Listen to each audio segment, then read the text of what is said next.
Mesdames et messieurs, bonjour. Nous sommes absolument ravis de vous voir si nombreux aujourd'hui pour célébrer un millénaire, le millénaire du Mont Saint-Michel, notre si magnifique patrimoine. Et nous sommes très heureux aussi aujourd'hui parce que pour ce bel anniversaire, qui arrive donc rarement, une fois tous les 1000 ans, nous recevons François Neveu, qui est professeur émérite d'histoire du Moyen-Âge et qui est un spécialiste aussi des cathédrales. Il habite la belle ville de Bayeux, où il y a une cathédrale aussi tout à fait superbe. Et il était d'ailleurs venu faire une conférence sur la cathédrale de Bayeux et nous avions eu un grand plaisir à l'écouter. Donc aujourd'hui, c'est le Mont Saint-Michel. Vous savez que Saint-Michel en personne est un archange à l'histoire tout à fait singulière. Et donc cette abbaye, dont la construction a commencé il y a 1000 ans cette année, continue d'attirer de très nombreux visiteurs et de rayonner sur la France et sur le monde. Au nom de Christian Estrosi, le maire de Nice, je souhaite la bienvenue à François Neveu et je vous souhaite une très bonne conférence.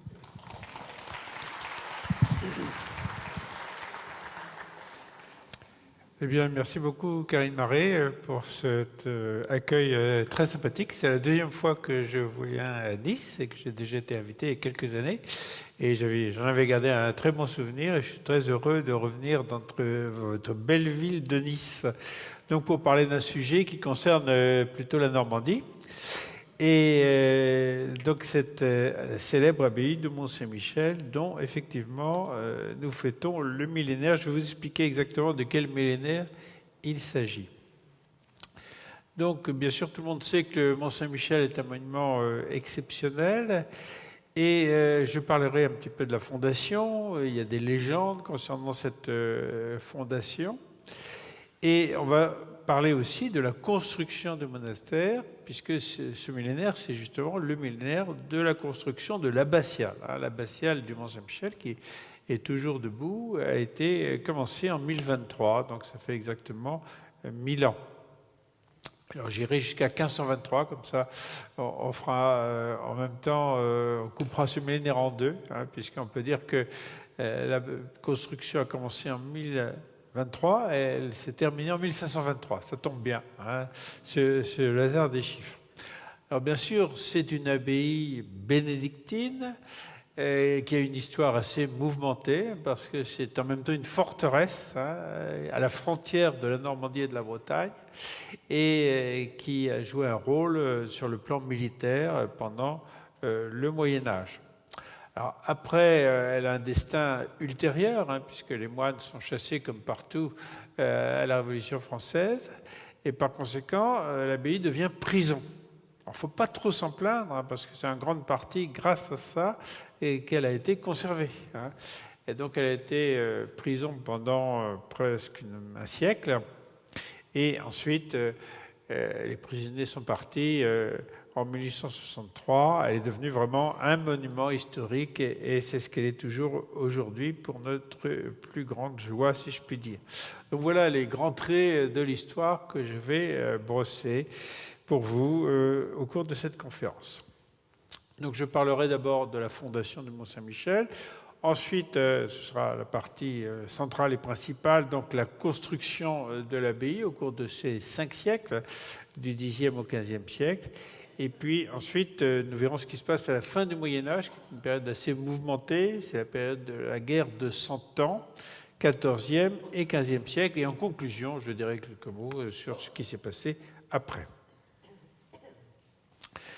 Donc, concernant la fondation du Mont-Saint-Michel, nous avons la chance d'avoir un texte ancien et très intéressant qu'on appelle la Révélation. C'est un texte écrit en latin, c'est la Révélation de Saint-Michel, et qui nous raconte justement les débuts du pèlerinage et les débuts du sanctuaire. Mais il faut dire que le Mont-Saint-Michel n'est pas le premier sanctuaire à Saint-Michel, il y a des précédents, et d'ailleurs la Révélation fait allusion à ces précédents, et notamment à la première apparition de Saint-Michel au Monte Gargano, certains connaissent peut-être, dans le sud de l'Italie, dans les Pouilles plus précisément, donc à la fin du 5e siècle. Et l'archange, là, est apparu à l'évêque de Siponto, qui était l'évêque local, si je puis dire. Donc le parallèle est intéressant, et puisque ce sera un petit peu la même chose au Mont-Saint-Michel. Alors, entre-temps, il y a eu aussi une autre apparition. Alors, tout le monde connaît Rome et le château Saint-Ange. Château Saint-Ange, qui est l'ancien mausolée d'Adrien. Et ce château Saint-Ange, qui est devenu en fait une forteresse au Moyen-Âge, le château fort des papes en quelque sorte, eh bien, le Saint-Michel est apparu au pape Grégoire le Grand, à une époque dramatique, puisque c'était une époque de peste. Il y a deux grandes époques de peste au Moyen-Âge. Il y a la peste justinienne, celle dont je parle ici, qui se passe au 6e, 7e siècle, et puis la peste de la fin du Moyen-Âge que je connais beaucoup mieux.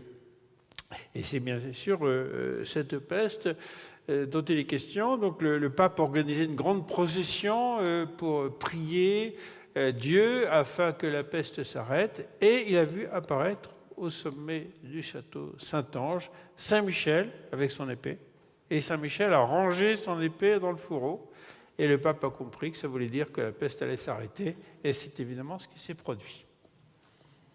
Il faut y croire. Alors, voilà une première image, c'est la grotte du Monte Gargano, donc le mont Gargan en français, donc dans le sud de l'Italie. Et c'est là qu'a eu lieu cette première apparition de Saint-Michel. Alors c'est intéressant parce que ça va servir de modèle à ce qui s'est passé après. Donc l'archange est apparu dans cette grotte. Vous voyez que c'est une grotte assez grande, qui est un petit peu divisée en deux nefs, puisque vous avez là deux autels qui ont été installés par la suite. Là aussi, ça servira de modèle. Et quand l'archange est apparu à l'évêque, eh bien, il a posé ses pieds sur un rocher et il a laissé la trace de ses pieds. Alors ça va constituer une première relique. Et ensuite, il avait un grand manteau rouge qu'il a laissé dans la grotte.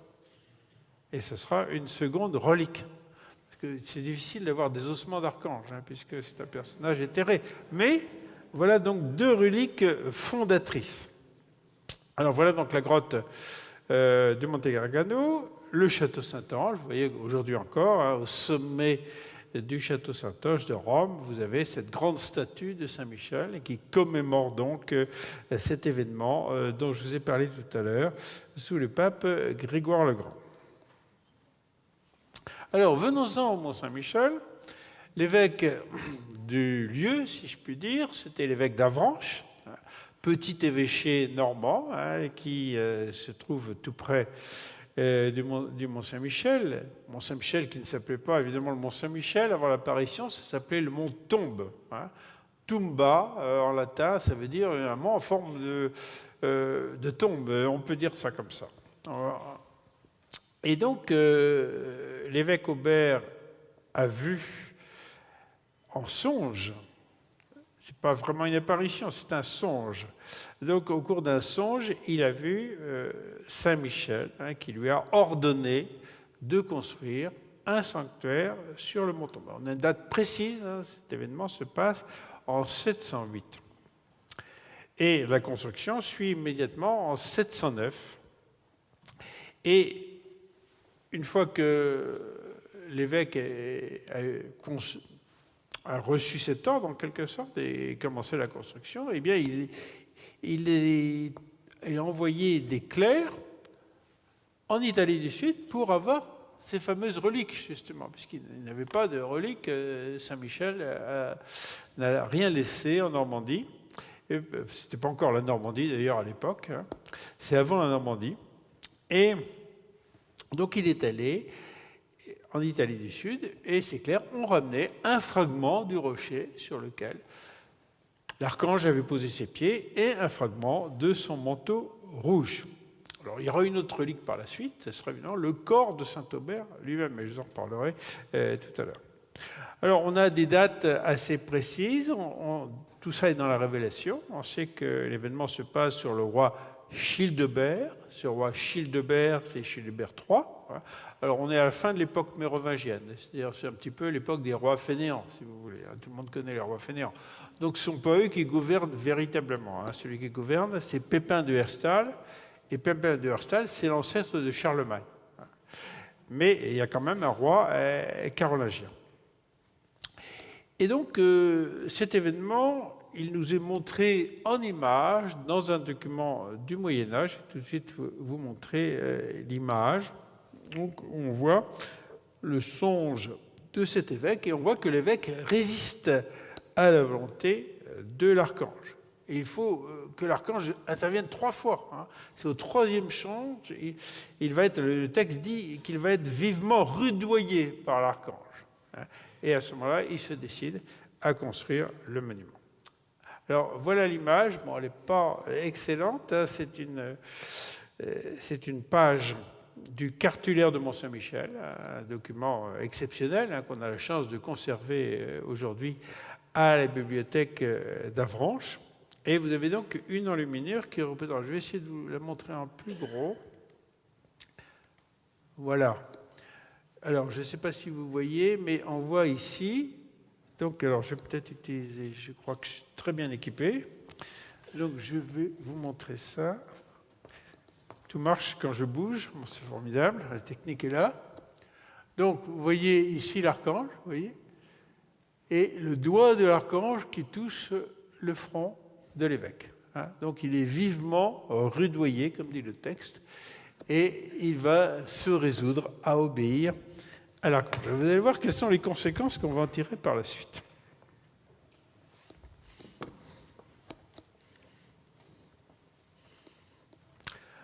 Alors, au départ, ce sanctuaire est géré par des chanoines, c'est-à-dire des clercs. Bon, à l'époque, tout le monde ne le sait pas, hein, mais la plupart des prêtres sont mariés à cette époque-là.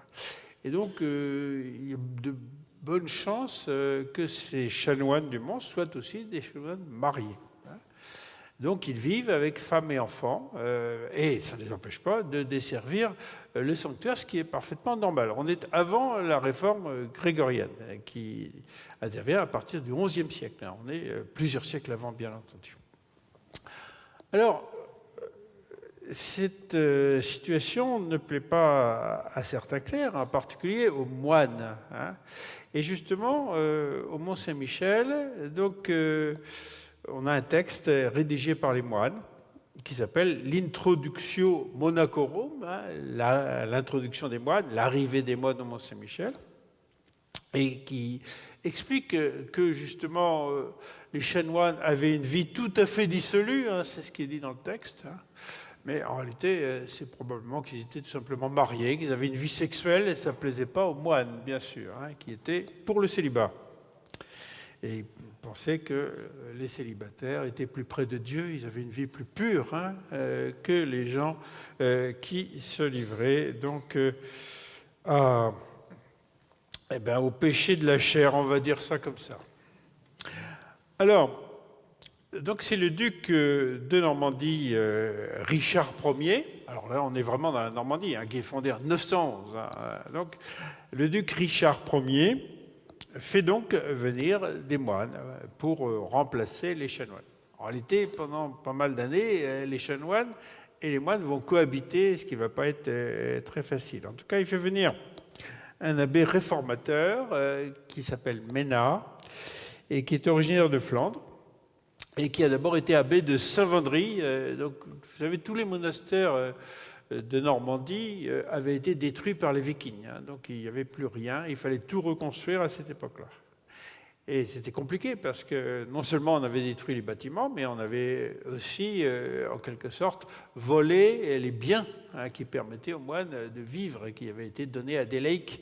Il fallait donc reconstituer les patrimoines monastiques. Alors les ducs ont commencé, mais ça a été difficile, et notamment Richard Ier qui, justement, encourage la reconstruction des abbayes, notamment les abbayes de la vallée de la Seine, que vous connaissez sans doute, à Saint-Vendry, Jumièges également.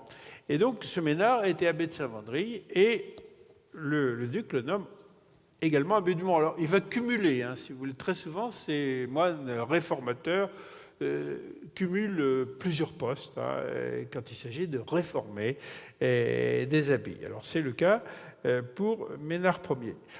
Alors, la première chose que va faire cette abbaye, c'est de construire des bâtiments monastiques, évidemment. Il y avait déjà quelque chose avant, mais il va construire des bâtiments plus prestigieux. Et on a la chance d'avoir conservé, justement, un premier bâtiment construit à cette époque-là. C'est ce qu'on appelle l'église Notre-Dame sous terre. Alors, je vous montre tout de suite l'image. Voilà l'église Notre-Dame sous terre.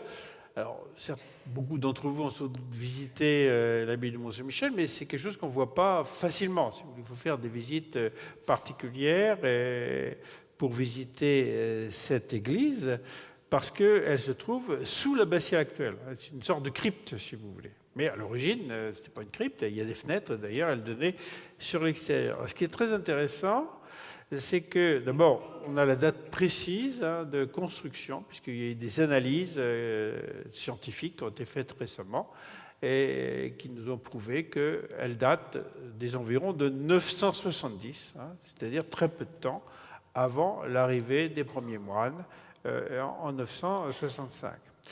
Et d'autre part, vous voyez que c'est une église à deux nefs, avec deux autels. On le voit très bien ici, il y a une arcade entre les deux nefs. Et les deux autels qui sont dédiés, comme je l'ai écrit, à la Vierge et à la Trinité, c'est-à-dire exactement les mêmes dédicaces qu'à la grotte du Monte Gargano.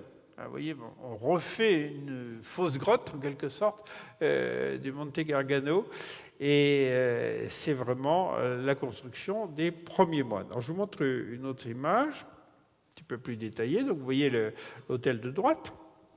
Et derrière cet autel, on a pratiqué une ouverture et on voit qu'il y a une sorte de mur cyclopéen avec des grosses pierres. Et on a longtemps pensé qu'il s'agissait de ce qui restait de la première construction, du premier édifice construit par Saint-Aubert. Bon, les archéologues ne sont pas tous d'accord là-dessus, mais on peut quand même le croire. Alors, ensuite, venons-en à l'autre relique très importante, qui est la relique de Saint-Aubert, le corps de Saint-Aubert. Donc là, on a aussi une histoire qui nous est racontée au Moyen-Âge, dès cette époque-là, vers 1010. Donc les moines cherchent le corps de Saint-Aubert parce qu'il a disparu. Et ils pensent que les chanoines l'ont caché, justement, pour éviter que les moines... Il y a évidemment une lutte de pouvoir entre les moines et les chanoines. Et il se trouve que le neveu d'un chanoine, du chanoine Bernier, qui s'appelait Foucault, est devenu moine.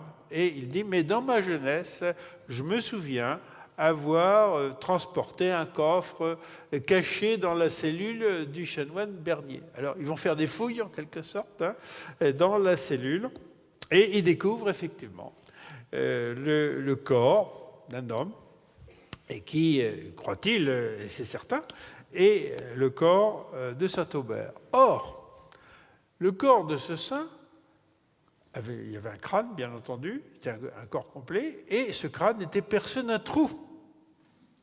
Ah, ça, c'est très important.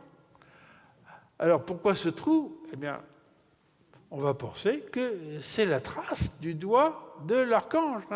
L'archange a si vivement rudoyé notre pauvre évêque, il lui a fait un trou dans le crâne. Donc c'est la preuve indubitable qu'il s'agit bien de Saint-Aubert. Alors c'est très intéressant pour nous parce que ce crâne est toujours conservé aujourd'hui. C'est la seule relique, il y avait beaucoup de reliques au Mont, d'autres reliques, mais elles ont toutes disparu au moment de la Révolution française. Il ne reste que cette relique-là qui a été, par miracle, on va dire, conservée. Alors, je vais vous la montrer. Alors, voilà une première image.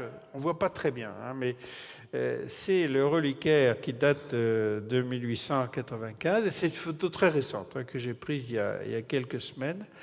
Et actuellement, il y a une exposition dans le Mont, dans l'église du Mont. Et le crâne y a été transporté avec son reliquaire, puisque habituellement, il est conservé dans l'église Saint-Gervais d'Avanges. Alors, vous ne voyez pas beaucoup le crâne, vous le verrez mieux tout à l'heure, mais vous avez un beau reliquaire datant la fin du XIXe siècle. Alors voilà, on l'a sorti de son reliquaire, le voilà, avec son trou. Voilà. Alors, vous avez la preuve, là, sous les yeux, hein. La preuve indubitable.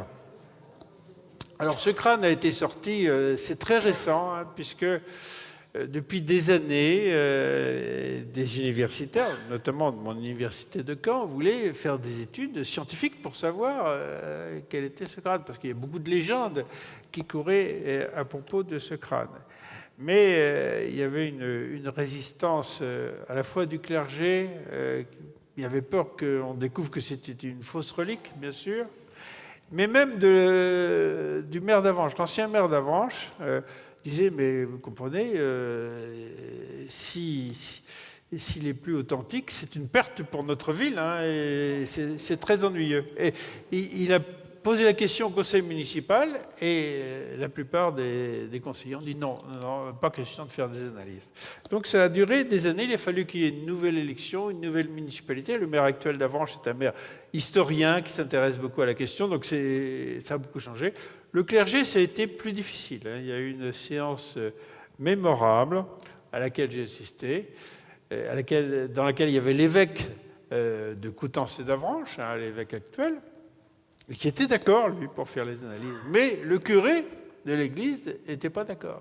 Il disait toujours la même chose, hein, mais vous comprenez, c'est un sacrilège d'aller prélever quelque chose sur ce crâne. Et alors mon collègue Pierre Bouet, et qui était un peu l'initiateur de cette affaire, et il lui a raconté une histoire. Il lui a dit, mais monsieur le curé, monsieur le recteur, c'est une basilique, vous aimez beaucoup Pie XII, c'est un prêtre un peu traditionnel. Hein. Vous aimez beaucoup Pie XII? Ah, ben, oui, Pie XII, grand pape, etc. Ben, écoutez, je vais raconter une chose. Pie XII a fait faire des fouilles sous Saint-Pierre pour chercher le tombeau de Saint-Pierre. Et les archéologues ont trouvé effectivement le tombeau de Saint-Pierre. Alors vous voulez faire moins bien que Pie XII? Alors là, il n'a plus eu d'argument, il a dû accepter. Voilà. Alors, donc voilà, c'est tout ce que je vous explique ici et sur cette diapositive. Donc, c'est ce qu'on appelle le CRAM, hein, ça veut dire Centre de recherche archéologique et historique sur l'Antiquité et le Moyen-Âge, hein, de l'Université de Caen. Donc, c'est ce centre qui s'est occupé de ces recherches avec des paléoanthropologues. Je cite Cécile Niel, qu'on connaît bien, puis le professeur Denis Boucaud. Et donc, ils ont prélevé quelques grammes, hein, 4 grammes de crâne pour faire les analyses. Et, alors, le trou est dans le pariétal droit, c'est-à-dire il est derrière le crâne. Vous l'avez vu sur l'image, hein, le trou est derrière le crâne, donc il n'est pas dans le bon sens, hein, puisque normalement, si on croit à la tradition, c'est sur le front qu'il aurait dû être. Mais enfin, ça, c'est pas grave. Alors, les spécialistes ont conclu que c'était la trace d'une trépanation médicale. Hein. Donc notre brave évêque souffrait peut-être de maux de tête persistants et on lui a percé le crâne, ça s'est pratiqué depuis l'Antiquité, hein, et pour le guérir. Et il a survécu à l'opération. Hein. Donc ça c'est quand même intéressant. Alors le plus intéressant, c'est évidemment la datation. Hein. Donc on a fait une datation au carbone 14 qui a donné une fourchette de 660-770. Et donc, le pic, si vous voulez, la date la plus probable, c'est début du 8e siècle. Et ça correspond parfaitement aux dates que nous connaissons par la révélation et par les traditions. Vous voyez, 708-709, fondation du sanctuaire. Et d'après la tradition, Aubert serait mort en 725. Vous voyez, on est tout à fait... Donc, alors, je ne vous dis pas que c'est absolument de façon certaine le crâne de Saint-Aubert, mais c'est quand même très probable, hein, puisque c'est un homme qui vivait exactement à l'époque de notre évêque. Voilà. Donc, cette fondation, vous l'avez vu, a donné lieu à des constructions. La première église circulaire, il ne reste rien, en fait. Non plus des bâtiments des chanoines, mais l'église construite par les moines, je vous l'ai montré. Mais bien sûr, l'essentiel de la construction va venir après, pendant la période du Moyen-Âge central, entre le Xe et le XVe siècle. C'est ce que nous allons voir dans la deuxième partie concernant la construction de l'abbaye. Alors, je vous l'ai dit déjà en introduction, le Mont-Saint-Michel, c'est une abbaye, mais c'est aussi une forteresse, et c'est surtout un lieu de pèlerinage. Donc, trois fonctions tout à fait fondamentales qui coexistent plus ou moins difficilement, puisque pendant la période de guerre, évidemment, la fonction de forteresse est principale et les pèlerinages sont plus difficiles. Mais ces pèlerinages sont très importants pendant tout le Moyen-Âge et les moines doivent accueillir de nombreux pèlerins qui viennent souvent de très loin. C'est un des grands pèlerinages du Moyen-Âge. Avec Saint-Jacques de Compostelle, tout le monde connaît Saint-Jacques, mais le Mont-Saint-Michel est au moins aussi important que Saint-Jacques. Et il y a de nombreux chemins qui conduisent au Mont-Saint-Michel. Et d'ailleurs, il y a une association qui s'appelle l'Association des chemins du Mont-Saint-Michel qui s'intéresse à cette question. Et on peut maintenant marcher à pied sur ces chemins conduisant au Mont-Saint-Michel.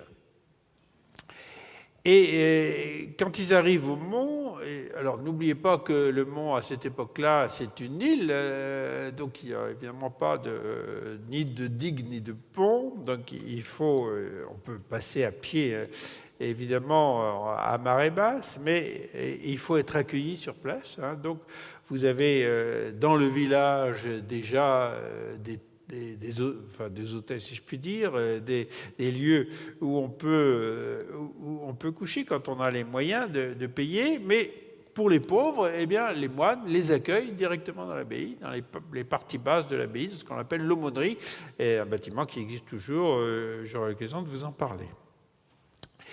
Et puis, comme c'est un pèlerinage, eh bien, on trouve des activités liées au pèlerinage, donc des tavernes, bien sûr, pour se restaurer, mais aussi des fabrications de souvenirs. C'est comme aujourd'hui, si vous voulez, on fabrique. Elles ne sont pas fabriquées en Chine à l'époque, mais elles sont fabriquées sur place. Et c'est intéressant pour nous, puisque des fouilles récentes ont permis de découvrir, justement, non seulement ce qu'on appelle des enseignes de pèlerinage, mais aussi des moules qui permettaient de les fabriquer. Alors, je vais vous montrer des exemples.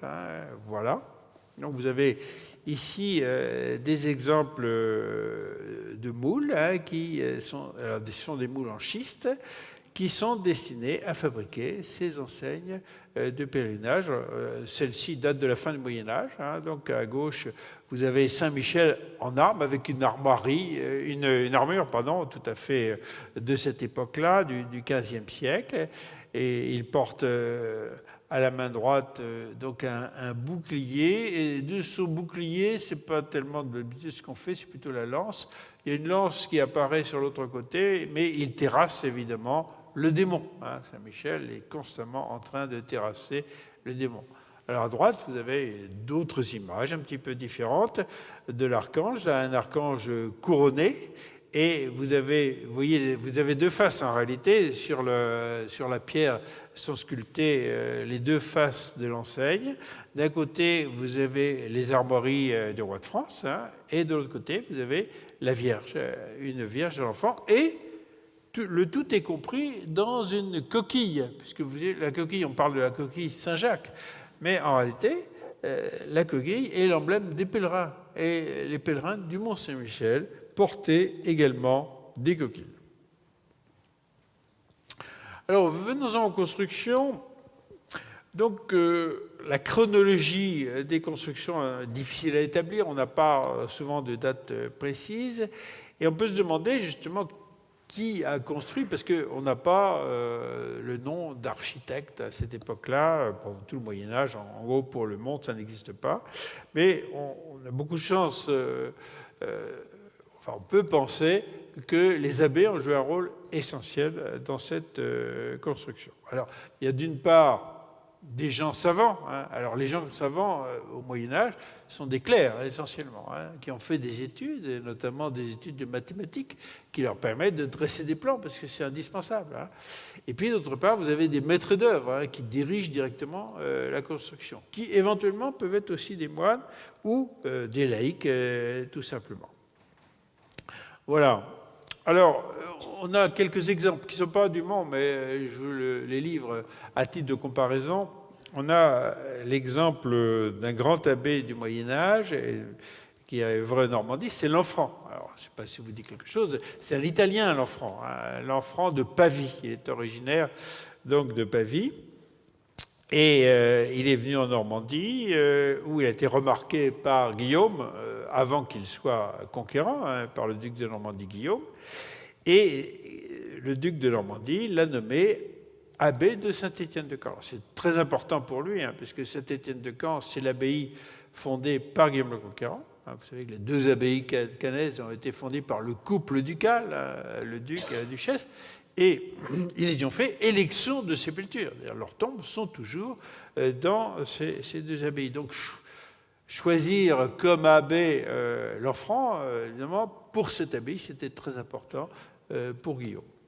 Et on pense que c'est lui qui est à l'origine de la construction, et notamment de la célèbre façade de Saint-Étienne-de-Camp, qui a servi de modèle à de très nombreux édifices abbatiales et cathédrales pendant tout le Moyen-Âge. Alors, je vous montre cette image que vous connaissez sans doute. Hein, et une fois que vous aurez vu le Mont-Saint-Michel, il faut aller à Caen, hein, et à Bayeux, d'ailleurs, je le signale en passage, puisque Karine a eu la gentillesse d'y faire allusion. Donc, des villes qui ont des souvenirs très importants de cette époque des ducs de Normandie. Et ici, vous avez cette façade magnifique, hein, de Saint-Étienne-de-Camp, qui est un véritable chef-d'œuvre, très austère, hein, puisque c'est un bâtiment monastique, mais avec les éléments fondamentaux qu'on va retrouver dans la plupart des cathédrales du Moyen-Âge, avec souvent beaucoup plus d'ornements, évidemment. Hein. Et vous avez une façade qui reflète exactement la disposition intérieure avec les trois nefs. Hein. À Saint-Étienne, il y a des tribunes. Et puis, vous avez ces tours. Alors, il n'y a que la partie carrée, hein, des tours, les trois étages qui datent du XIe siècle. Hein. Les flèches sont plus tardives. Elles sont du XIIIe siècle, fin XIIe au début du XIIIe siècle, et sont gothiques. Hein. Mais finalement, elles s'harmonisent très bien avec l'ensemble. Alors, venons-en donc aux travaux du XIIe siècle. Je reviens au Mont-Saint-Michel, bien entendu.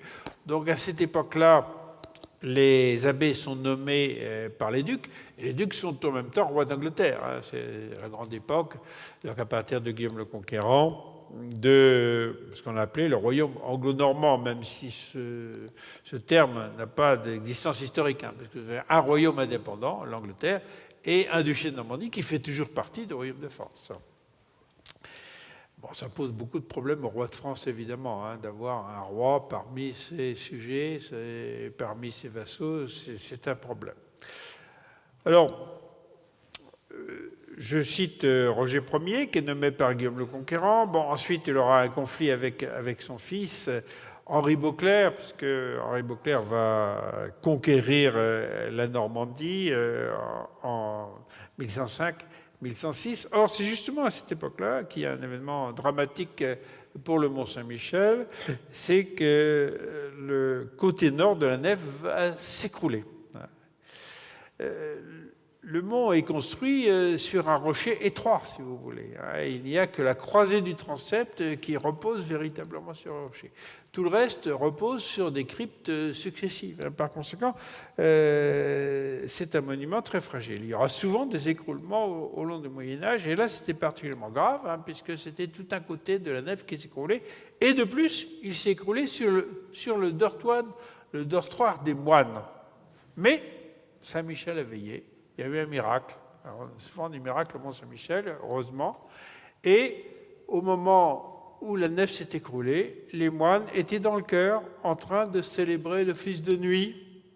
Vous savez que les moines vont prier pendant la nuit, hein, donc l'office des matines en particulier. Et donc, ils ont tous été saufs.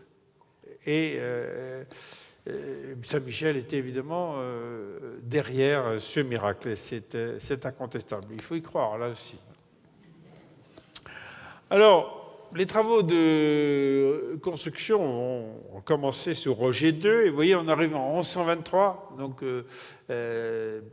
100 ans après la première construction. On peut dire que la reconstruction est en bonne voie. Voilà, alors je passe, et je vais passer à d'autres abbés qui sont encore plus importants au XIIe siècle. Bernard du Bec d'abord. Alors, Bernard du Bec, c'est le Bec est loin. Grand monastère du Moyen-Âge, le Bec est loin. Bon, il y a des restes importants. Enfin, il y a un monastère aujourd'hui. Il y a encore des moines au Bec est loin. Mais le monastère actuel est surtout du XVIIIe siècle. Il ne reste plus grand-chose du Moyen-Âge. En tout cas, l'église a disparu. Mais au Moyen-Âge, c'était un monastère vraiment extrêmement prestigieux, avec une école particulièrement connue, et qui a formé beaucoup de grands intellectuels du Moyen-Âge. Parmi les plus célèbres, on peut citer saint Anselme. Vous avez peut-être entendu parler de saint Anselme, c'est un des grands philosophes du Moyen-Âge. Un de ceux qui a prouvé l'existence de Dieu. C'est pas mal, ça. Et donc saint Anselme, qui a eu aussi une carrière, disons, anglo-normande, puisqu'il était nommé archevêque de Canterbury, lui aussi. Mais c'est d'abord donc un grand maître de l'école du Bec. D'ailleurs, Lanfranc lui-même avait été maître de l'école du Bec avant d'être abbé de Saint-Étienne et finalement lui aussi archevêque de Canterbury. Donc, c'est vraiment Bernard du Bec qui va reconstruire la nef. Alors, il y a quelques différences, je vais vous montrer des images, mais il a reconstruit dans le même style que la première nef. Une tour centrale, bon, qui a disparu, mais là encore, on arrive à une période de guerre civile. En Normandie, il y a des guerres extérieures, mais il y a aussi des guerres civiles, des guerres de succession, si vous voulez. Et là, c'est la guerre qui suit le naufrage de la Blanche-Nef. Le naufrage de la Blanche-Nef, c'est un événement dramatique, puisque les rois d'Angleterre, ducs de Normandie, étaient obligés de constamment traverser la Manche, en bateau, bien entendu.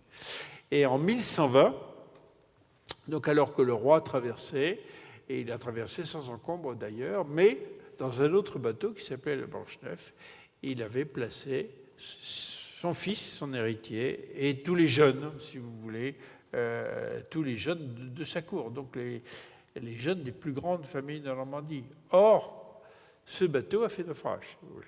Et donc, non seulement le fils de roi est mort, mais la plupart des jeunes seigneurs des grandes familles normandes. Vous voyez, c'est un événement extrêmement dramatique qui a beaucoup de conséquences parce qu'il n'avait plus de fils pour lui succéder. Il n'avait qu'une fille. Et cette fille, dans un premier temps, elle était mariée à l'empereur d'Allemagne, enfin du Saint-Empire à l'époque. Mais ensuite, elle est devenue veuve, mais on ne reconnaissait pas, beaucoup de gens ne reconnaissaient pas une succession féminine. Ça a été une guerre civile, justement. Et c'est à cause de ça que les Anglais acceptent les femmes à la succession, parce que finalement, si elle s'appelait Mathilde, Mathilde l'emperesse, cette Mathilde n'a jamais pu être reine d'Angleterre, mais son fils est devenu roi d'Angleterre, c'est Henri II Plantagenet, que vous connaissez. Et par conséquent, vous voyez, c'est la première fois qu'on a reconnu une succession féminine en Angleterre, et c'est vrai jusqu'à aujourd'hui, jusqu'à la reine Élisabeth, on va le dire. Voilà. Donc, cette guerre civile, évidemment, n'est pas très favorable, puisque les habitants d'Avranches sont pour le roi d'Angleterre, qui était un cousin, qui emparait du trône d'Angleterre, il s'appelait Étienne de Blois. Et par contre, l'abbaye était fidèle à Mathilde.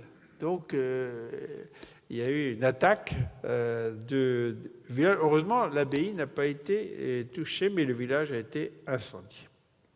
Alors, quelques images. Vous voyez justement la nef. Vous voyez ici les deux côtés de la nef. Donc, côté droit, c'est le côté sud, c'est le côté qui a été épargné, qui date du XIe siècle. Et le côté gauche, vous voyez, c'est le côté qui a été reconstruit au XIIe siècle, après cet écoulement dont je vous ai parlé. Vous voyez, ça se ressemble assez, mais si on regarde dans le détail, il y a quelques petits points de différence. Alors, voilà une autre vue du côté qui a été restauré. Alors, donc, c'est une élévation à 3 niveaux avec les grandes arcades.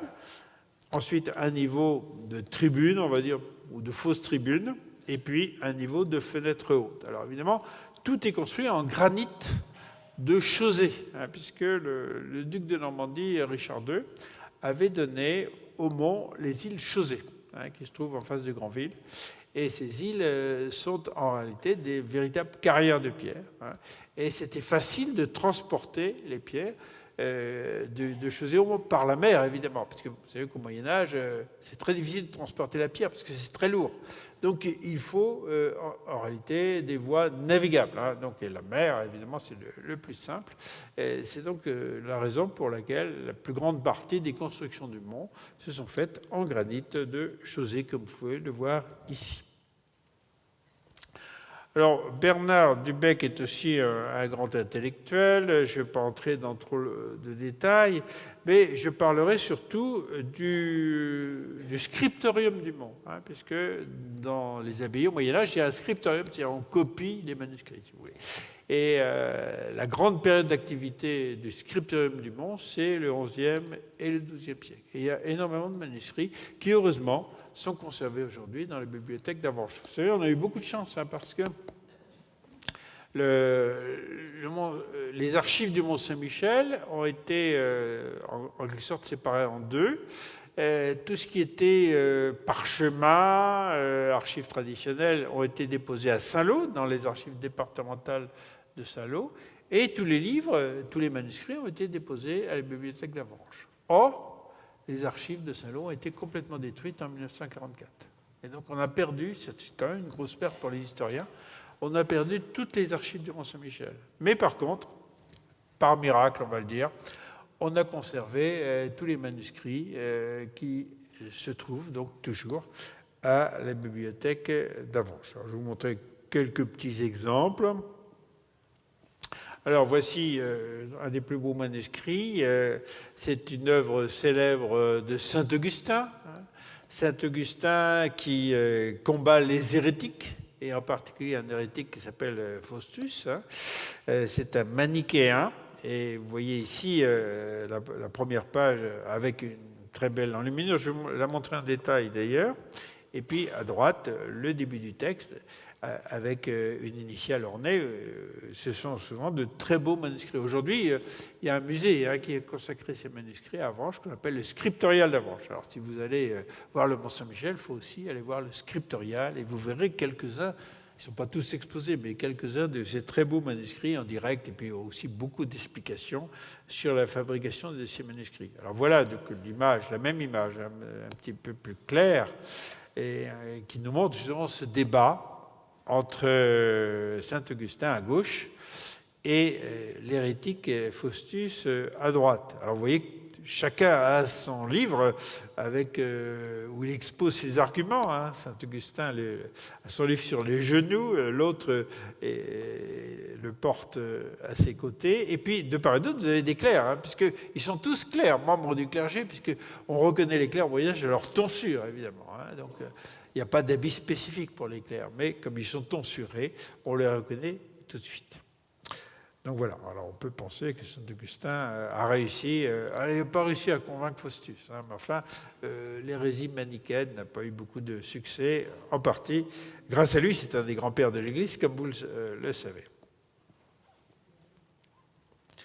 Alors, ensuite, un autre abbé très important de cette époque, c'est Robert de Torigny. Alors, originaire de Torigny-sur-Vire, dans la Manche aujourd'hui. Et lui aussi vient du Bec-et-Loing, il est moine du Bec-et-Loing, et prieur du Bec-et-Loing, et il a été nommé abbé du Mont par Henri II Plantagenet. À cette époque-là, c'est le duc qui nomme les abbés. Alors, on peut considérer que son abbatiat, c'est un petit peu l'apogée du Mont, si vous voulez. Alors, il y a une très riche bibliothèque, le scriptorium continue, et puis l'abbé lui-même est un écrivain. Il a écrit plusieurs œuvres, et la plus importante, c'est une chronique qui raconte l'histoire de Normandie. Donc, on a beaucoup d'éléments sur le Mont grâce à lui. Il a fait aussi des constructions, je vais vous en parler. Mais je vous montre d'abord justement le texte de sa chronique, qui est conservé toujours à la bibliothèque d'Avranches. Vous voyez, c'est un très beau manuscrit, pas tellement lumineux, mais qui est très important par son contenu. Et puis alors, en ce qui concerne les constructions, c'est lui qui va achever l'abbatiale. Il va construire 2 tours de façade, un petit peu sans doute sur le modèle de Saint-Étienne de Caen. Et puis toute une série de pièces, dont celle qu'on appelle le promenoir des moines, et puis un autre bâtiment qui comprenait 3 niveaux, cellier, parce qu'il faut toujours construire en hauteur au moins, hein, cellier, hôtellerie, infirmerie.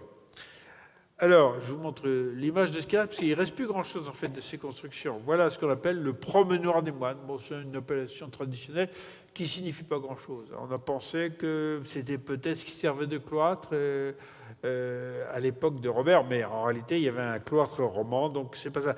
Alors, pour vous situer dans l'abbaye, on est donc au niveau intermédiaire, et ce que vous voyez à droite, les grandes arcades de droite, ça correspond au mur de Notre-Dame sous terre, hein, dont on a vu l'intérieur tout à l'heure.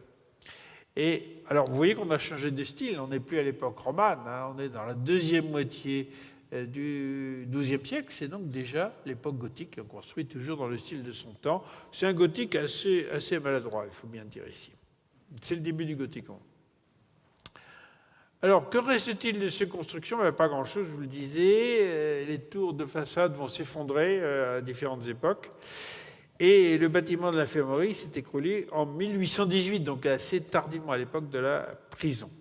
Donc, il ne reste que le promenoir des moines, je vous l'ai montré, le logis abbatial, et puis une chapelle que je vais vous montrer tout de suite. Alors, voilà, à gauche, vous avez donc la chapelle mortuaire, hein, c'est-à-dire les choses étaient assez, j'allais dire, assez fonctionnelles. Hein, c'est-à-dire que vous aviez un bâtiment avec l'infirmerie, donc les moines malades allaient là, et puis ils y mouraient en général.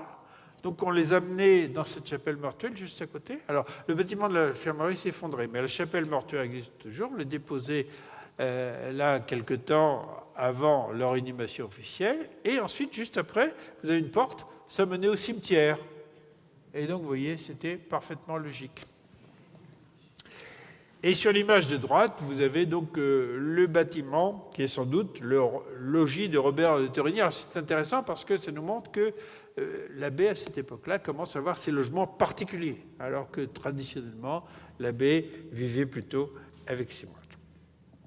Alors, on en arrive à ce qui est le plus beau dans le mont, c'est ce qu'on appelle la merveille du XIIIe siècle. Alors, il faut rappeler les circonstances historiques, hein, puisque ça commence là encore par une nouvelle guerre, hein, puisque, vous le savez, au début du XIIIe siècle, le roi de France, donc Philippe Auguste, va conquérir la Normandie, voilà, contre le roi d'Angleterre de l'époque, qui est Jean Santerre. Alors, Philippe Auguste s'est allié avec le comte de Bretagne. On l'appelle comte de Bretagne et pas duc parce que là aussi c'est une succession féminine. Il a épousé l'héritière, si vous voulez. Hein. Et en tout cas, ce Guy de Thouars, qui est un Poitevin, va attaquer le Mont. Alors, les gens du Mont-Saint-Michel n'aiment pas toujours les Bretons, hein, parce que les Bretons, c'est souvent les ennemis, on est à la frontière. Hein. Et donc, c'est ce qui se passe en 1204. Hein. Guy de Thouars va attaquer le Mont, et c'est déjà une forteresse, bien sûr, mais pour s'en prendre à une forteresse, eh bien, il y a une bonne manière, c'est d'y mettre le feu. Hein. Parce qu'il y a beaucoup de maisons en bois, ça brûle bien, et c'est ce qu'il va faire. Il met le feu au village et même à l'abbaye. Et donc, les bâtiments monastiques sont en grande partie détruits. Alors, c'est évidemment une catastrophe. L'abbé, à cette époque-là, c'est l'abbé Jourdain.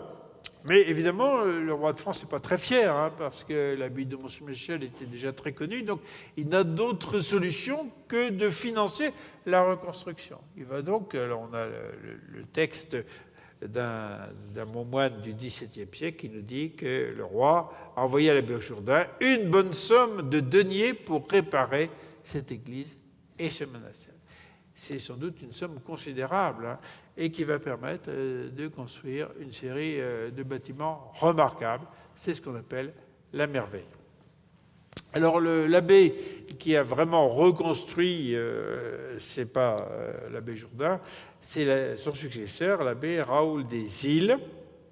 Quand on dit les îles, c'est les îles anglo-normandes, puisqu'elles sont jusqu'à cette époque-là normandes. Hein. Et d'ailleurs, il y a des dépendances de l'abbaye de Mont-Saint-Michel dans les îles. Et donc, cet abbé, pendant son abbatiat, va reconstruire intégralement ce magnifique bâtiment. Alors, c'est un bâtiment sur 3 niveaux. Hein. Donc, en bas, il y a, je vous en parlais tout à l'heure, l'aumônerie et le cellier. Alors, l'aumônerie, c'est là qu'on accueille les pèlerins pauvres. Aujourd'hui, c'est la billetterie du monastère, si vous y allez. Et le cellier, aujourd'hui, c'est la bibliothèque, enfin la librairie. Alors, au niveau supérieur, vous avez la salle des hôtes et la salle des chevaliers. Je vais vous montrer des images. Et puis, encore au-dessus, vous avez le réfectoire et le cloître. Alors, tout est construit en granit de chaussée, sauf dans le cloître où on va employer quelques pierres plus faciles à travailler, comme la pierre de Caen, ou un marbre anglais pour les colonnes. Et puis, je vous parlais aussi de Saint-François d'Assise, mais on y arrive. Alors voilà une des salles magnifiques, hein, qui est donc ce qu'on appelle la salle des hôtes.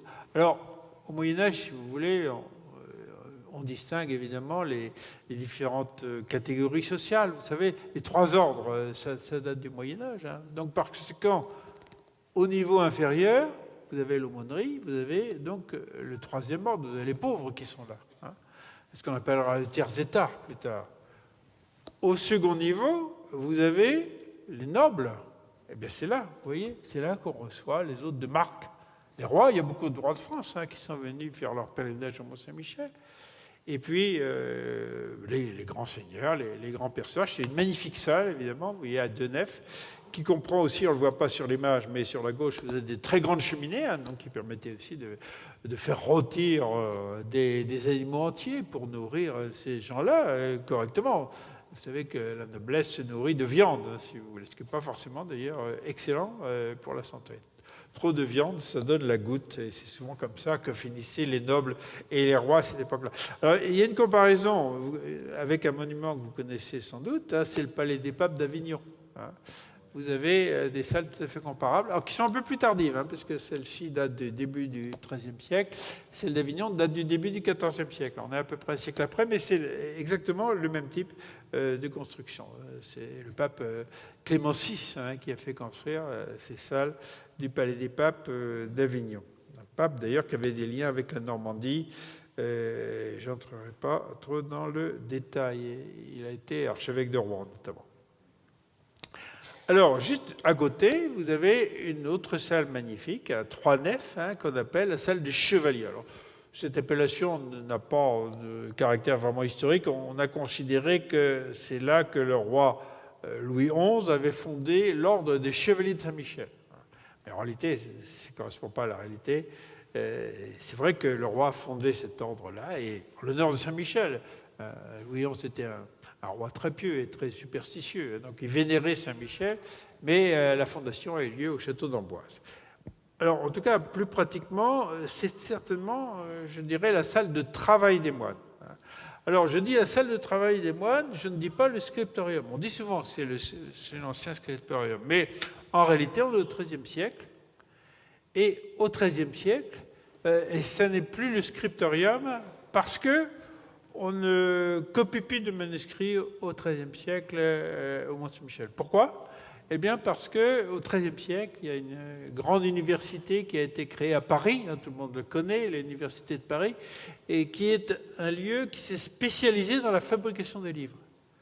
Et donc, alors c'est toujours des livres manuscrits, évidemment, mais vous avez des ateliers où les manuscrits sont fabriqués en série, en quelque sorte.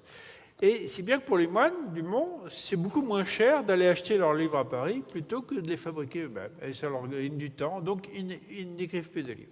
On n'a pratiquement plus de manuscrits au XIIIe siècle. Quelques-uns encore, mais c'est très rare. Donc les moines avaient là leur bibliothèque, c'est là qu'ils travaillaient, et c'est la raison pour laquelle vous avez des cheminées. Vous voyez, dans une abbaye, c'est pas chauffé partout, les abbayes au Moyen-Âge. Hein. En général, vous avez une pièce chauffée, hein, qu'on appelle le chauffoir des moines. Et quand on est au Mont-Saint-Michel, je vous prie de me croire, hein, l'hiver, il ne fait pas chaud, hein, vous avez beaucoup de vent, ce n'est pas le climat de Nice. Hein, donc, les moines sont très contents de venir dans cette pièce chauffée. Il y a 2 cheminées en réalité. Bon, ça chauffait relativement bien, surtout que c'est au nord, mais ça leur permettait de travailler dans des conditions de confort relatifs, si vous voulez. Et c'est là aussi qu'ils avaient leurs livres pour pouvoir lire et étudier, évidemment. En tout cas, c'est une très belle salle, bien entendu. Alors, on passe au niveau supérieur, au 3e niveau. Et au niveau supérieur, vous avez cette salle extraordinaire du réfectoire des moines. Le réfectoire des moines, donc c'est là que les moines prennent leur repas, bien entendu. Alors, vous voyez que c'est une salle qui ne comporte pas de voûte, parce que justement, il faut que ce soit relativement léger. Ça repose sur toute une série de cryptes, en quelque sorte. Et vous avez donc une voûte en bois. Et sur le côté, alors ça ne se voit pas sur cette image, mais vous avez toutes sortes de fenêtres, toute une série de fenêtres. Donc c'est très bien éclairé, mais on ne voit pas les fenêtres. Et ça apporte la lumière de façon très étonnante. D'autre part, vous remarquez sur la droite une tribune, et c'est là que se plaçait le moine qui faisait la lecture, parce que bien entendu, les moines mangeaient en silence et ils écoutaient de pieuses lectures, en latin bien entendu, mais tout le monde parle latin dans les abbayes au Moyen-Âge. Et donc le moine, c'était à tour de rôle, faisait la lecture recto todo. Il parlait comme ça régulièrement pour se faire entendre son micro. Voilà. Et ça marchait très bien. Alors, on a un ami qui est guide du monde qui, à chaque fois, nous lit un passage de la règle de Saint-Benoît et ça passe très bien. En tout cas, c'est une pièce magnifique. Et juste à côté, vous avez le cloître, le célèbre cloître du Mont-Saint-Michel, entre terre et mer, si je puis dire. Et donc, ce cloître avec cette double rangée de colonnes en quinconce. Et vous remarquez que tout n'est pas fait dans la même pierre, puisque vous avez donc ces colonnes qui sont au départ en marbre coquillé anglais. C'est ce qu'on appelle le marbre de Purbeck, si vous voulez. Si vous avez visité les cathédrales anglaises, vous avez vu beaucoup de colonnes en marbre de Purbeck. Ça permet d'introduire de la couleur dans un édifice, et les Anglais l'ont beaucoup utilisé. Et d'autre part, la partie supérieure, c'est la pierre de Caen. Donc une pierre calcaire tendre, qui était facile à transporter par la mer, puisque Caen est aussi un port de mer au Moyen-Âge. Et la pierre de Caen a eu beaucoup de succès. Elle a été exportée beaucoup en Angleterre, puisque les liens historiques sont évidents, et aussi au Mont-Saint-Michel. Alors voilà un détail. Ici, vous voyez justement un certain nombre de sculptures tout à fait intéressantes qui se trouvent dans la partie supérieure, dans la partie en pierre de Caen. Et vous avez des représentations du Christ. Alors, elles ont été un petit peu bûchées, mais on les connaît bien par des dessins anciens. Donc, vous avez un Christ en croix, vous avez un Christ en majesté, et vous avez un troisième personnage que j'ai mis sur la gauche, ici, et on sait qu'il s'agit de saint François d'Assise. Alors, c'est très intéressant parce que saint François d'Assise est mort en 1226. Et il a été immédiatement très populaire. Il était très populaire de son vivant. On l'appelait le saint de son vivant. Et il était canonisé en 1228, donc 2 ans après sa mort. Et il y avait autrefois, on le sait par un dessin ancien, une inscription qui disait « Ce cloître a été terminé en 1228, l'année de la canonisation de saint François d'Assise ». Alors c'est intéressant parce que saint François d'Assise, c'est évidemment le fondateur des franciscains, comme vous le savez. Et les franciscains sont un ordre qui est basé sur l'idéal de la pauvreté. Et c'est intéressant de voir qu'un saint qui prône la pauvreté est vénéré dans un monastère qui est très riche. Alors, bien sûr, c'est une richesse collective. Les moines sont pauvres individuellement, mais collectivement, ils sont riches. Et collectivement, le monastère de Mont-Saint-Michel était un des plus riches de Normandie. Il avait des terres dispersées dans toute la Normandie, en Bretagne aussi, et ailleurs. Mais saint François était tellement populaire qu'il a été vénéré, justement, au moment même de sa mort et de sa canonisation, dans cette abbaye de Mont-Saint-Michel. Alors voilà encore une autre image, donc de la même partie du cloître. Et si vous vous retournez, vous voyez, vous regardez ici, on va dire vers l'est. Si vous retournez de l'autre côté, vous avez ça. C'est-à-dire que vous avez la vue sur les grèves du Mont, hein, et sur la Bretagne. On est côté Bretagne, justement ici, du côté de l'ouest. Et qu'est-ce que ça veut dire? Eh bien, ça veut dire que le bâtiment est inachevé. Parce que les constructeurs n'avaient pas prévu de laisser une belle vue pour les moines, si vous voulez, hein. En réalité, ici, il y avait une ouverture qui était destinée à déboucher sur une autre pièce qui n'a jamais été construite. Alors, on connaît la disposition traditionnelle du monastère. Quelle est la pièce qui devait se trouver là? C'est la salle du chapitre. La salle du chapitre dans les monastères donne toujours sur le cloître. Et on en a beaucoup d'exemples, hein, qui sont bien conservés. Et ici, cette salle du chapitre, on a l'ouverture, mais elle n'a jamais été construite. Et je vous montre l'autre côté, vous allez voir ce que ça donne. Voilà ce que ça donne actuellement. Vous voyez, on est dans la partie haute, hein, et vous voyez ces trois ouvertures qui auraient dû donner sur la salle du chapitre qui n'a jamais été construite. Et de même, à l'étage inférieur, c'est la salle des chevaliers, enfin la salle de travail des moines que je vous ai montré. Il aurait dû avoir une deuxième et une troisième pièce en bas, si vous voulez. Donc, vous pouvez constater, on le voit ici dans l'ensemble, hein, que cette merveille de Mont-Saint-Michel est certes magnifique, mais elle n'a jamais été achevée. Elle devait comprendre au moins 3 autres pièces qui n'ont pas été construites. Alors, pourquoi? On ne sait pas, hein. Mais on peut s'interroger. Donc l'abbé suivant, c'est l'abbé Richard Thurston, dont je vous indique les dates. C'est lui qui aurait dû poursuivre les travaux, il ne l'a pas fait. Alors, pourquoi? On sait qu'il a été en conflit avec ses moines, hein, parce que c'est une époque où les papes, et notamment le pape Grégoire IX, le pape Grégoire IX, c'est le pape qui a soutenu saint François, justement, hein, et c'est grâce à lui que saint François a été considéré comme un saint et pas comme un hérétique, ça aurait été possible, hein.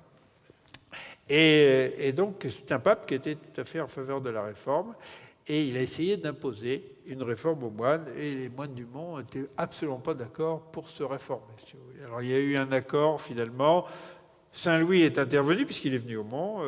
Eudrigo, c'est l'archevêque de Rouen de cette époque-là, qui était lui-même franciscain, et finalement, on a abouti à un accord sur les usages qui faisait que les moines ont gardé finalement leurs traditions, ne sont pas véritablement réformées. Donc il y a quand même de nouvelles constructions, mais plus modestes que celles qui étaient prévues. Donc la salle des gardes et Belchès, je vais vous montrer des images. Donc voilà, ici l'extérieur, il faut voir la partie basse, hein, l'extérieur de Belchès, c'était une belle salle du XIIIe siècle, et il date de cette époque. Je vais vous montrer l'intérieur. La voici à l'intérieur, si vous voulez. Alors, Belchès, c'est une salle de réception de l'abbé, et c'est là que l'abbé rendait la justice, hein, parce que, évidemment, vous avez une justice ecclésiastique au Moyen-Âge, et l'abbé rend la justice pour les dépendants de l'abbaye. C'est-à-dire non seulement les gens du village de l'abbaye, mais les gens aussi des prieurés et des possessions de l'abbaye à l'extérieur. D'ailleurs, ça donne souvent lieu à des conflits avec l'évêque d'Avranches qui n'est pas d'accord. Il y a des conflits constants, mais ces conflits sont très intéressants pour les historiens parce qu'ils laissent des archives, si vous voulez. Voilà.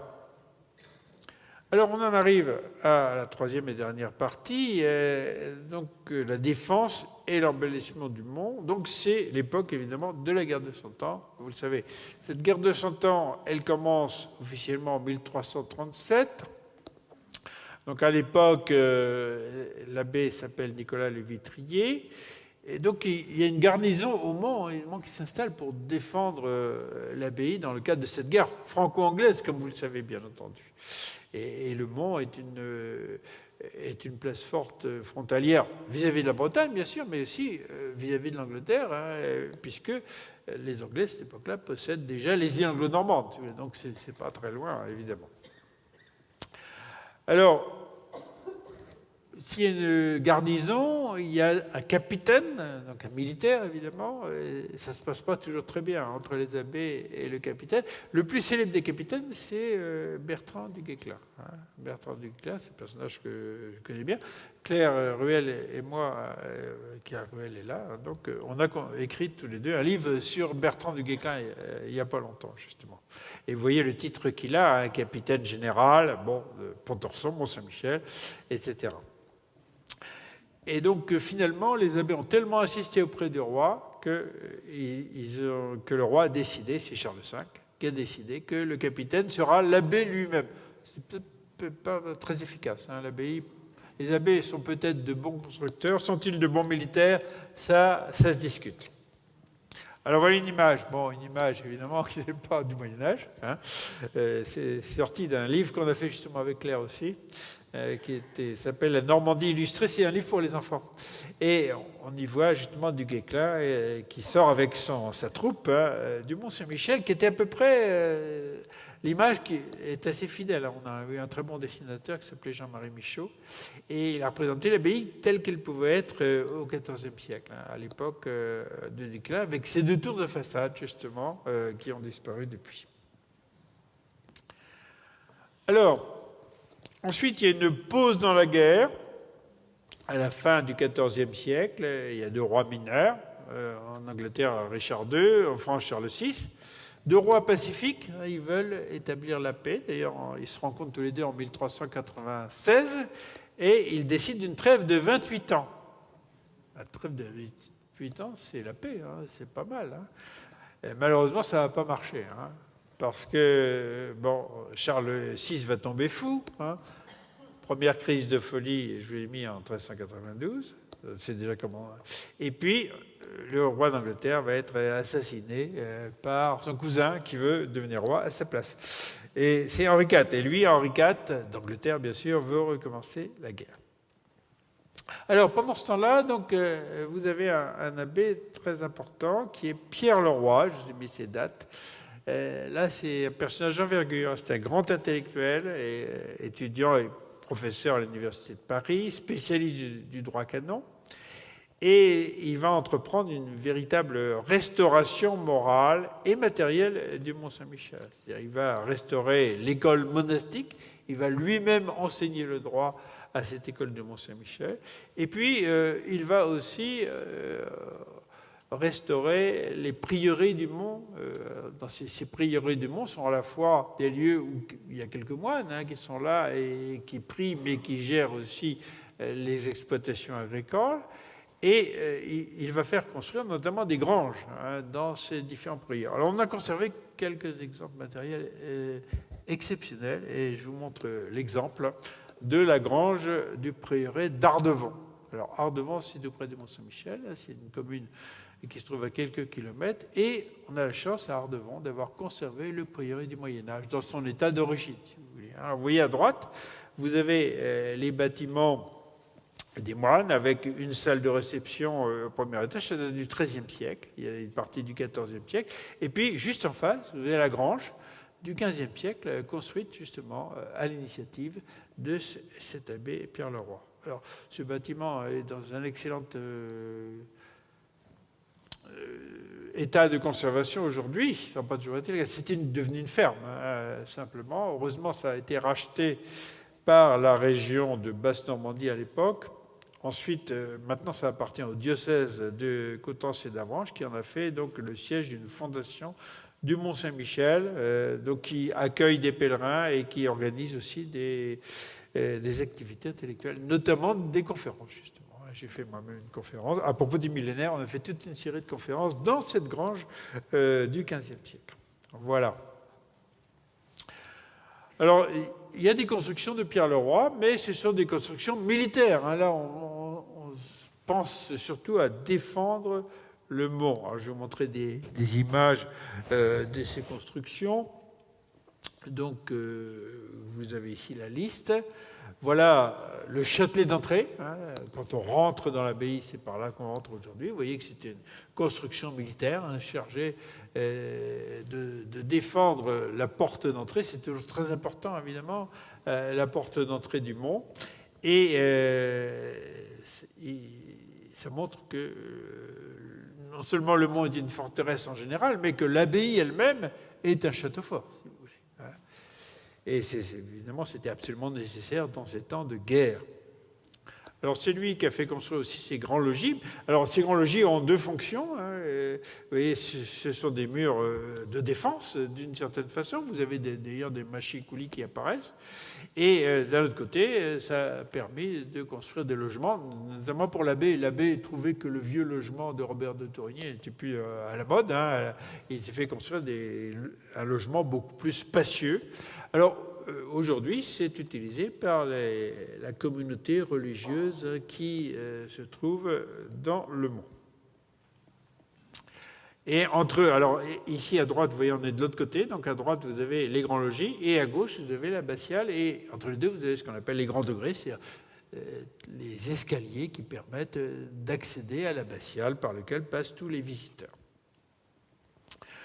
Alors, Pierre Leroy vit aussi à l'époque du grand schisme. Je ne sais pas si ça vous dit quelque chose, ce grand schisme d'Occident.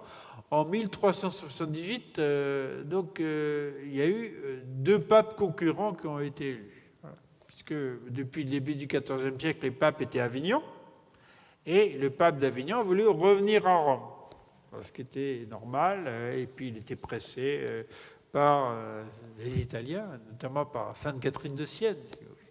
Et donc le pape Grégoire XI est revenu à Rome, mais malheureusement il est mort. Et donc on lui a eu un successeur. Alors les cardinaux, qui étaient presque tous français, ont voulu faire plaisir aux Italiens, ils ont nommé un Italien. Et c'est devenu le pape Urbain VI. Mais à peine élu, cet Italien a désigné 28 cardinaux italiens, alors qu'il y avait 20 cardinaux français. Alors, les Français n'ont pas accepté. C'est pas sérieux. Ils sont partis, ils ont élu leur propre pape français. Et donc, qui est reparti à Avignon. Il y avait donc 2 papes, un à Rome, un à Avignon. Et ça a duré pendant très longtemps, hein, jusqu'en 1417, presque 40 ans. Et Pierre Leroy a joué un rôle dans cette affaire-là, parce qu'à un moment, on a essayé de faire un concile pour réconcilier l'Église, c'est le concile de Pise. Et les pères du Concile de Pise ont élu un nouveau pape.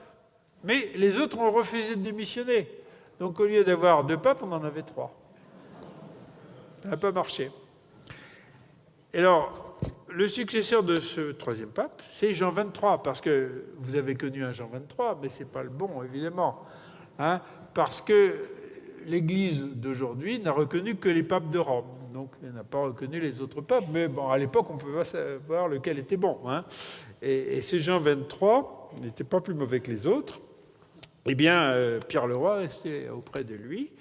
Et quand il est mort, donc Pierre Leroy, en 1411, son secrétaire qui était là a demandé au pape: pourriez-vous pas me donner une bulle pour que je sois nommé abbé du Mont-Saint-Michel? Pas bête, hein? Et ça a marché, il a eu sa bulle, et il est arrivé au Mont-Saint-Michel, et les moines ont bien été obligés de le reconnaître comme abbé, alors qu'ils voulaient nommer, élire plutôt, comme c'est la règle, leur propre abbé.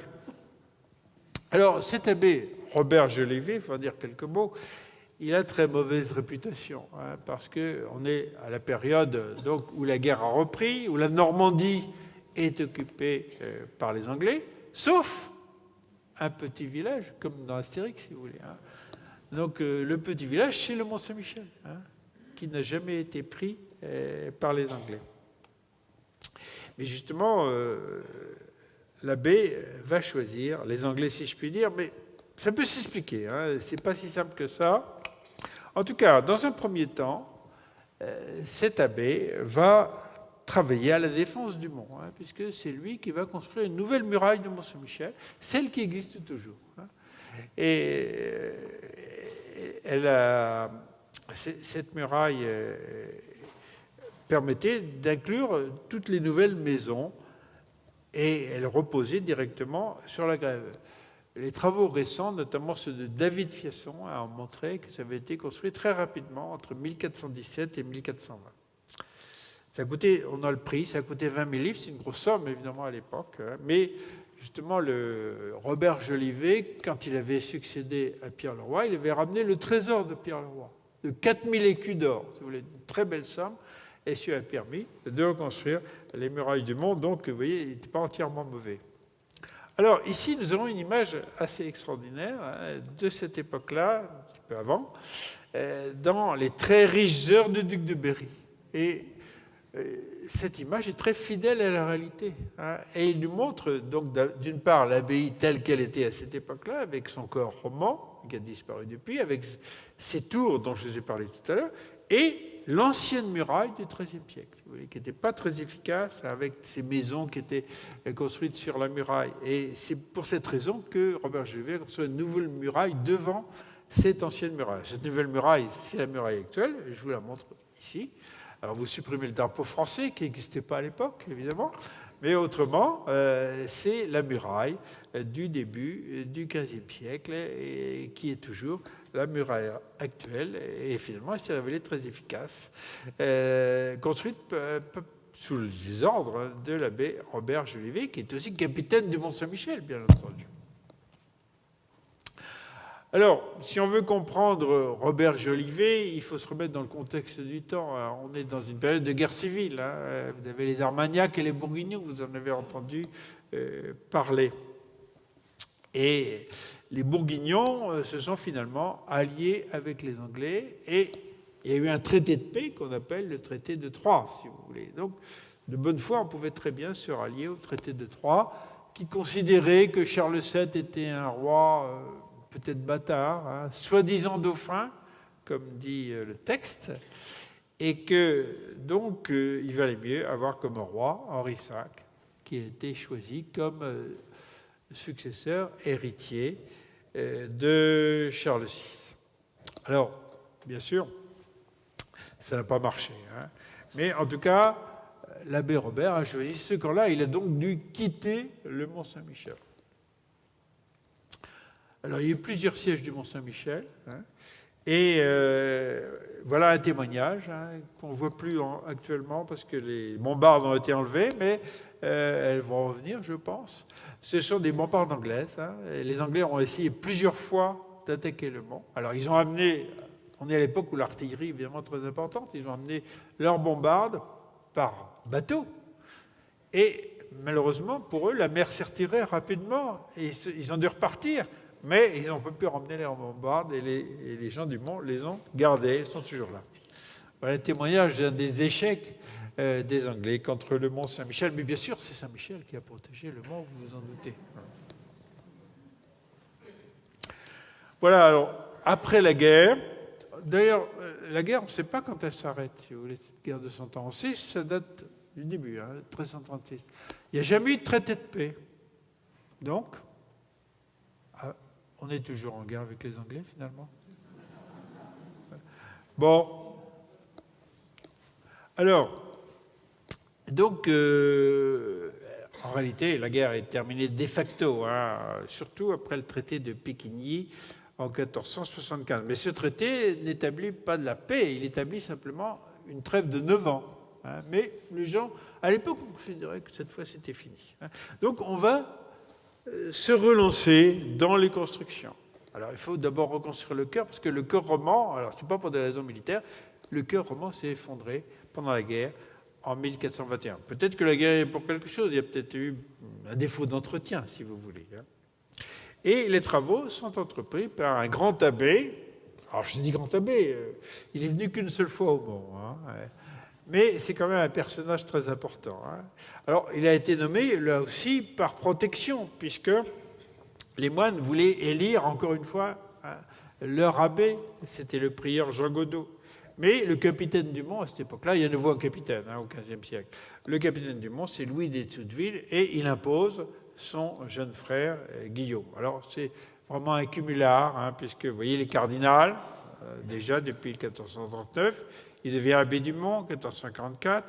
Il sera archevêque de Rouen en 1453, évêque d'Ostie en Italie en même temps, abbé de Saint-Ouen de Rouen, conseiller des papes, etc. Donc un personnage considérable, mais finalement, il va donner beaucoup d'argent. Il a beaucoup d'argent, il va en donner beaucoup. Ça va permettre la reconstruction du Mont. Alors on a un portrait authentique certainement, puisqu'il a été fait par un sculpteur italien, Mino da Fiesole.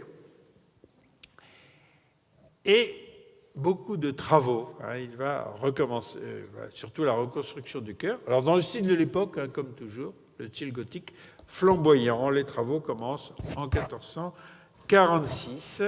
Donc il est temps d'édifier la crypte des gros piliers. C'est ce qui soutient le chœur. On voit une image. Et puis vous avez le premier étage de la nef, donc qui est un étage de grandes arcades, sans chapiteaux, comme on le fait au XVe siècle. Alors c'est toujours en granit de Chausey, bien entendu. Et puis ce sont ses successeurs, je n'entre pas dans les détails, qui vont continuer l'édifice. Et on peut dire que c'est terminé en 1523, ce qui me permet justement de faire ce nouvel anniversaire des 500 ans, si vous voulez. Il y a exactement 500 ans que l'abbatiale est terminée. Donc Guillaume de Laon fait le triforium, l'étage intermédiaire, et Jean de Laon, son frère, la partie supérieure. Et voilà le résultat. Alors, c'est très difficile de sculpter le granit, mais vous voyez que les artistes qui ont travaillé au Mans sont arrivés à faire des choses magnifiques, malgré la dureté de cette pierre. Et vous avez encore quelques autres images. Et l'extérieur, vous voyez, toute la série de contreforts et d'arcs-boutants qui sont nécessaires pour soutenir cet édifice. Et vous avez en particulier, on le voit sur l'image de gauche ici, un escalier qu'on appelle l'escalier de dentelle, qui permet d'accéder aux parties supérieures. Je vais vous montrer deux autres images de cet escalier de dentelle. Alors c'est difficile à voir, parce que ça ne fait pas partie des visites habituelles, mais quelques privilégiés dont je suis ont pu le voir. Voilà, j'en arrive à ma conclusion. J'étais un petit peu long et je m'en excuse. Donc, quelques mots sur ce qui a suivi jusqu'à l'époque contemporaine. Donc, la construction, c'est vraiment le Moyen-Âge. Donc, tout ça, je l'ai déjà dit, je passe rapidement. On va voir ce qui s'est passé après. Donc, au XVIe siècle, c'est le temps des abbés commendataires. Bon, l'abbé commendataire, vous savez ce que c'est. C'est un abbé qui a le bénéfice, mais qui ne réside absolument pas, qui s'occupe plus ou moins de son abbaye. Quelquefois, il s'en occupe financièrement. C'est ce qu'a fait Guillaume d'Estouteville, déjà. Mais c'est surtout à partir du concordat de Bologne, entre le pape Léon X et François Ier, en 1516, qu'on a partout des abbés commendataires. Et donc, ça entraîne évidemment une décadence monastique. D'autre part, à la fin du XVIe siècle, je suis peut-être un peu trop long, c'est presque terminé. À la fin du XVIe siècle, on en arrive à l'époque des guerres de religion. Donc évidemment, ces guerres de religion vont toucher l'abbaye, et les moines sont du côté de la Ligue, et ils sont donc combattus par les protestants. Il y a des attaques du Mont, dont celle de Gabriel II de Montgomery en 1589. En 1591, il y a un assaut qui va finalement bien se terminer pour les moines, parce que les Huguenots avaient essayé de pervertir un moine et qui leur a indiqué le moyen d'entrée. Et le moyen d'entrée, c'était de passer par la grande roue. Alors, il y a une grande roue actuellement, c'est la précédente, qui permettait de monter les matériaux. Et alors, les assaillants, ils sont rentrés par là, mais ils étaient attendus à l'arrivée et ils étaient tués au fur et à mesure qu'ils arrivaient. Donc, c'est un succès pour les moines. Bon, c'est un peu cruel, mais c'est la guerre. Alors, ensuite, XVIIe siècle, c'est une restauration monastique par la congrégation de Saint-Maur. Bon, à la Révolution, je vous l'ai dit tout à l'heure, l'abbaye est fermée, bien sûr. L'abbaye devient prison jusqu'en 1863. Et à ce moment-là, elle est classée monument historique en 1862. Et donc, elle est restaurée par toute une série d'architectes. Je vous ai mis les noms en petit, là. Édouard Corroyer, Victor Petitgrand, Paul Gou, des grands architectes qui ont donné, en quelque sorte, son aspect actuel au Mont. Et puis, en 1878, on construit la digue, qui permet d'accéder à l'époque par un petit train. Et c'est l'époque, en 1911, où est créée l'association des Amis du Mont-Saint-Michel, donc une association qui existe toujours, dont Claire et moi, nous sommes membres. Et l'objectif de cette association, c'était d'obtenir la destruction de la digue, la destruction de la digue pour rétablir le caractère maritime. Eh bien, finalement, on a réussi, presque un siècle après, puisque la digue a été détruite donc, il y a quelques années. Voilà, mais l'association n'a pas été dissoute, pour autant elle existe toujours. Alors en 1966, un autre millénaire, c'était le millénaire monastique, c'était l'arrivée des premiers moines, donc il y a des grandes festivités à cette époque-là, et surtout le retour d'une communauté religieuse, puisqu'il n'y en avait pas depuis la Révolution. Donc il y en a toujours une. Alors au début c'était des bénédictins, et maintenant c'est une fraternité de Jérusalem. C'est-à-dire une communauté d'hommes et une communauté de femmes, mais qui continuent d'animer religieusement l'abbatiale et le monastère. Alors, il y a aussi l'inscription au patrimoine mondial de l'UNESCO, donc je salue une ville qui en fait partie également. On vous a précédé de quelques années, mais quand même, c'est très bien. On est entre membres de l'UNESCO, si je puis dire. Et finalement, je vous le disais, le rétablissement du caractère maritime. Donc maintenant, si vous allez au Mont, vous verrez qu'on passe sur un pont qui permet à l'eau de circuler. Et c'est une grande entreprise qui a duré pendant des années. Donc je conclurai en disant que le Mont-Saint-Michel, c'est toujours un chef-d'œuvre magnifique, un chef-d'œuvre du patrimoine mondial, bien sûr. Et ça reste, vous voyez, un haut lieu religieux jusqu'à nos jours. Et je vous remercie.